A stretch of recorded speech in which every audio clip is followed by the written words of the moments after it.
दोस्तों, इस वीडियो में हम देखेंगे कि 2000 स्क्वायर मीटर का एक प्लॉट है, तो उसके ऊपर हम कितना बांध सकते हैं। अभी इसमें एक बात आपको ध्यान में रखनी चाहिए कि जो भी टाउन होता है, जो भी शहर होता है, उसका एक डेवलपमेंट प्लान होता है और उसके हिसाब से उस लैंड पर कुछ तो रिजर्वेशंस आते हैं। रिजर्वेशन का मतलब कि अगर कोई रोड वाइडनिंग होगा तो उस लैंड को वो जो प्लॉट है उसमें से कोई जगह जानी है। तो ये भी हम देखेंगे कि ये जो जगह है वो आपको कैसे वापस मिल जाती है। तो अभी हम देखेंगे कि 2000 स्क्वायर मीटर प्लॉट में हमें कितना बांधकाम मिल सकता है। तो ये हमने टेबल बनाया है यहाँ पे, उसके ऊपर गौर कीजिए। फर्ज करो अपना जो भी प्लॉट है उसको रोड वाइडनिंग है, तो हमने 10% रोड वाइडनिंग एश्यूम किया है। बाकी रिजर्वेशन जो है, कोई गार्डन होगा, कोई स्कूल होगा, वो एप्लीकेबल नहीं है। रिक्रिएशन एरिया भी एप्लीकेबल नहीं है। और तो बैलेंस बचा 1800। अभी हमारा एफएसआई जो है वो 1.5 एफएसआई, इसलिए फिगर आ गई 2700, 2700। अभी ये जो हम लोगों ने रोड के लिए एरिया दिया था, उसको हमको कॉम्पेंसेटरी एफएसआई मिल जाता है, तो हमने उसको ऐड किया। अभी हो गया फिगर 2900, 2900। अभी कानूनन 60% एडिशनल एफएसआई मिलता है। अब ये एडिशनल एफएसआई आपको क्यों मिलता है, एक्सक्यूज मी, कि बालकनीज है, टेरेसेस है, स्टेयरकेसेस है, लिफ्ट लॉबीज है, इनको एकोमोडेट करने के लिए गवर्नमेंट ने अभी कहा है कि आपको 60% एरिया दिया जाएगा, उसमें से आपको जितना भी इस्तेमाल करना है उसको इस्तेमाल कर देना। तो ये एडिशनल एफएसआई 2900 के ऊपर हो जाता, उसका फिगर आता है 1740। तो अभी 8 और 9 दोनों मिला के फिगर आ गई 4640, 4640। अभी तो इसी को कहेंगे हम कि नेट बिल्टअप एरिया, BUA। अभी ये BUA आपका कितना हो गया, नेट बिल्टअप एरिया, मतलब इससे बढ़कर आप बांध नहीं सकते। आप जितना को भी बांधकाम करना है वो 4640 इतना स्क्वायर मीटर बांधकाम आप कर सकते हैं, उसके ऊपर आपको बांधकाम करने की इजाज़त नहीं होगी। अभी हम सोचेंगे कि ये बांधकाम, उसका वर्गीकरण कैसे होगा। जो भी इमारत बनती है, अभी इमारत में जो भी बांधकाम होता है, आपको तो पता है कि पहली मंजिल, दूसरी मंजिल, तीसरी मंजिल, ये सब होता है।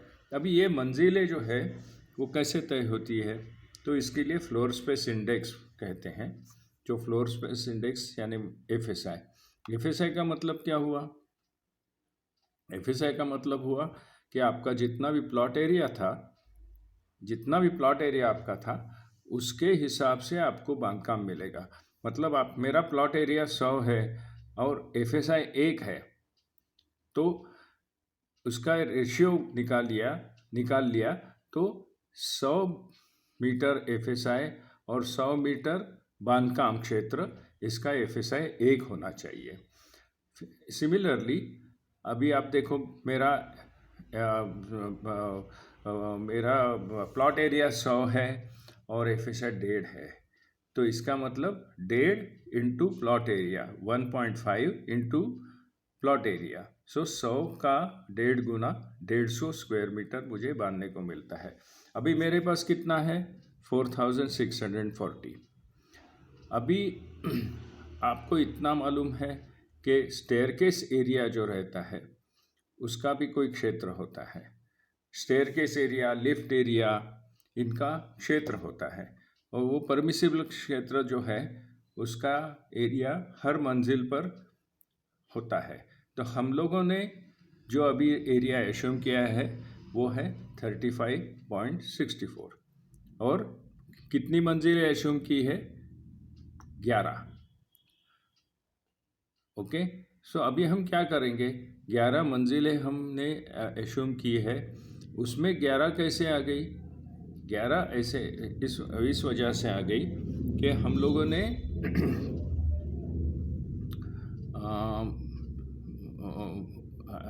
10 माले की बिल्डिंग है, और एक माला जो है या उसमें पार्किंग के लिए जोड़ दिया तो 11 हो जाते हैं। फिलहाल हमने 11 मंजिलें ली है, तो उसका एरिया हो जाएगा 11 इंटू 35.64। सो इसका मतलब है कि स्टेयरकेस और लिफ्ट एरिया के लिए हमारा पूरा कंस्ट्रक्शन जो होगा, जो पूरा बांधकाम होगा, वो 392.04 का होगा। तो बैलेंस हो गया 4228, मतलब टोटल नंबर ऑफ फ्लैट्स हमारे 39 है, इसलिए 108.92 ये अपना जो एरिया है 108.92 108 हाँ 108.92 ये एरिया अपने को पर फ्लैट को मिलेगा। अभी आप इसमें थोड़ा और भी अभ्यास देखिए कि प्रोपोर्शनेट एरियाज कैसे हैं। FSI 1.5, तो ये एरिया हो गया। फिर जो भी सेटबैक का एरिया है वो उसमें डाल दिया। फिर क्या डाल दिया, इसका टोटल कर दिया और 1.6 उसमें और भी ऐड कर दिया। मतलब ये एरिया FSI का 1.5 गुना था, और उसके ऊपर बांधकाम आपको मिल गया 1.6 मिला के 4640। समझे? तो 2000 स्क्वायर मीटर अगर आपका प्लॉट होगा तो वहाँ पे आप बांधकाम कर सकते हैं 4640 स्क्वायर मीटर। अब यहाँ पे हमने थोड़ा एक्सप्लेन आपको करने की कोशिश की है कि जो भी बिल्डिंग की हाइट जो रहती है, अभी देखिए आप, ये कार पार्किंग है और ये बिल्डिंग की हाइट है। अभी ये बिल्डिंग की हाइट जितनी होगी ना, उसमें हर एक 8वें माले पर आपको रेफ्यूज एरिया देना पड़ता है। अभी रेफ्यूज एरिया क्या है, जब भी कोई फर्ज करो आग लग गई तो अग्निशमन दल आ जाता है, तब तक आपको एक ऐसी जगह चाहिए जो सुरक्षित हो। तो इसलिए ये रेफ्यूज एरिया की प्रोविज़न कानून में है। उसके हिसाब से हर एक 8वें माले पर और 21वें मीटर लेवल पर आपको रेफ्यूज एरिया बनाना पड़ता है।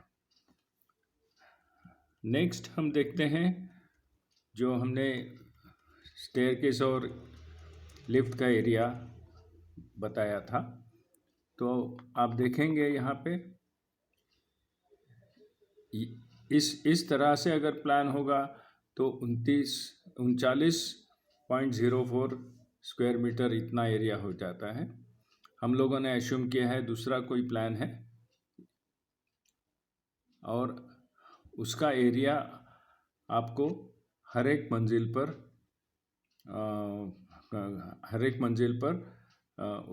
उसको मिलाना है। और टोटल देखिए 10 फ्लोर प्लस 1 पार्किंग फ्लोर, मतलब 10 फ्लोर्स, एक पार्किंग का फ्लोर, ऐसे 11 फ्लोर हो गए।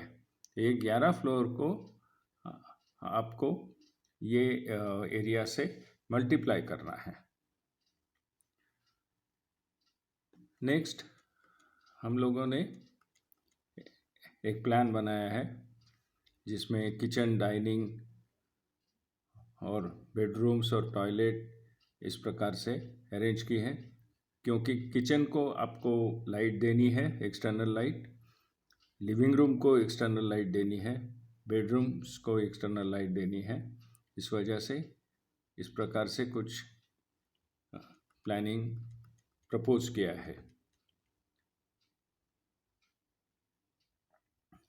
तो अभी कार पार्किंग का जो नियम है उसके हिसाब से एक कार पर फ्लैट रिक्वायरमेंट है, ज़रूरत है। तो हमने 39 फ्लैट्स को 39 गाड़ियाँ देनी हैं, और जो भी स्टेयरकेस देनी है वो 1.5 मीटर चौड़ाई की देनी है। वो सब हम लोगों ने कंसिडर किया है। आपको भी यही कानून से चलना पड़ेगा। शायद आपके यहाँ पे कोई कॉरपोरेशन के जो भी कानून होंगे वो अलग हो सकते हैं, मगर जो भी कानून है वो आपको बंधनकारक है, उनके हिसाब से ही आपको चलना पड़ेगा। तो हमने अभी यहाँ पे इस प्लान में आपको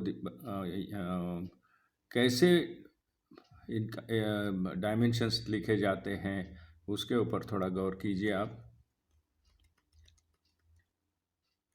फिर ये ओपन स्पेसेस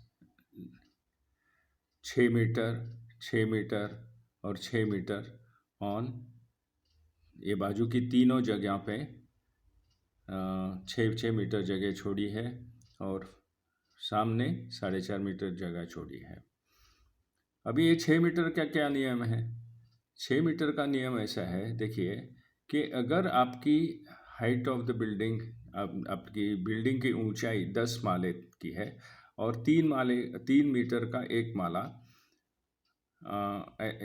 3 माले, हर एक माले की ऊंचाई 3 मीटर है, तो 10 मालों की टोटल ऊंचाई होती है 30 मीटर्स। तो उसका 20% आपको लेना है। तो 30 मीटर्स का 20% मतलब कितना हो गया? 6 मीटर।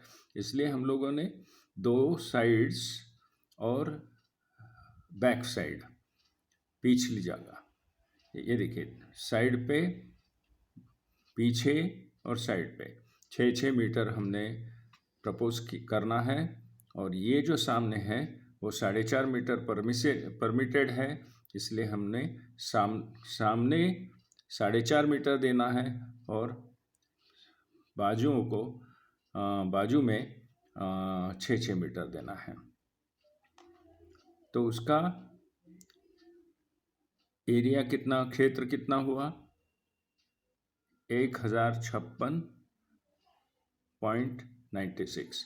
इसका मतलब क्या कि ये जो लक्ष्मण रेखा है इसके बाहर आपका बिल्डिंग नहीं आ सकता।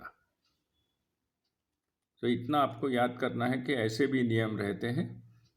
और अभी हमने यहाँ पे पार्किंग दिखाया है, 40 लोगों के लिए पार्किंग का लॉट बनाया है।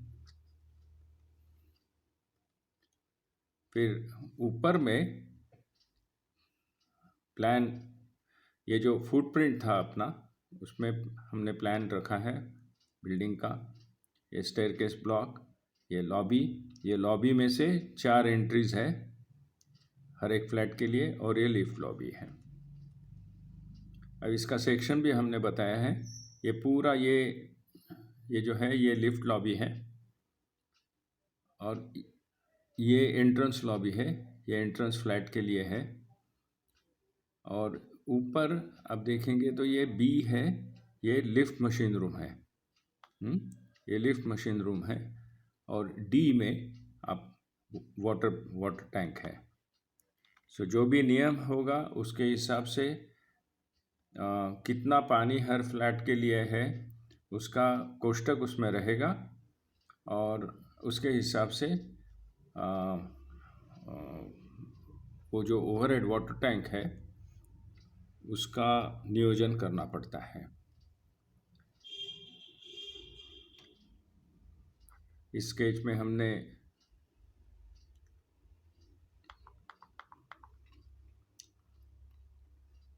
हमने दिखाया है कि कैसे आपके टेरेसेस होगी और ये कैसे बिल्डिंग जब बनेगी उसका चित्र कैसा दिखेगा, उसका रूप कैसे होगा, इसके वो उसका एक रफ स्केच हमने दिया है। अभी आप देखेंगे कि ये कंपाउंड वॉल है और यहाँ पे 2 कॉलम्स है और उसके ऊपर एक बीम है। अभी ये जो है ये कमान आपके एंट्रेंस की है।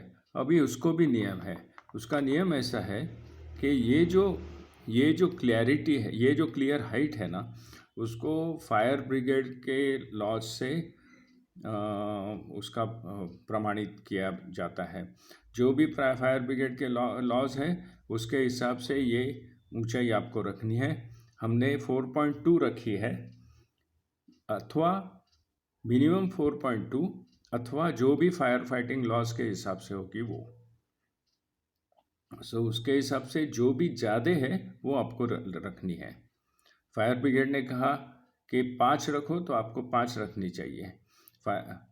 तो इसको आप ध्यान में रखिए कि कोई भी बिल्डिंग कानून में ही बनना चाहिए। कानून से बाहर कोई भी बिल्डिंग बन नहीं सकती। अगर कोई बनाने की कोशिश भी करे तो उसको परमिशन नहीं मिलेगी। आपको अगर मेरा वीडियो सही लग रहा है, आपको अच्छा लग रहा है, तो प्लीज़ उसको शेयर करिए। नमस्ते।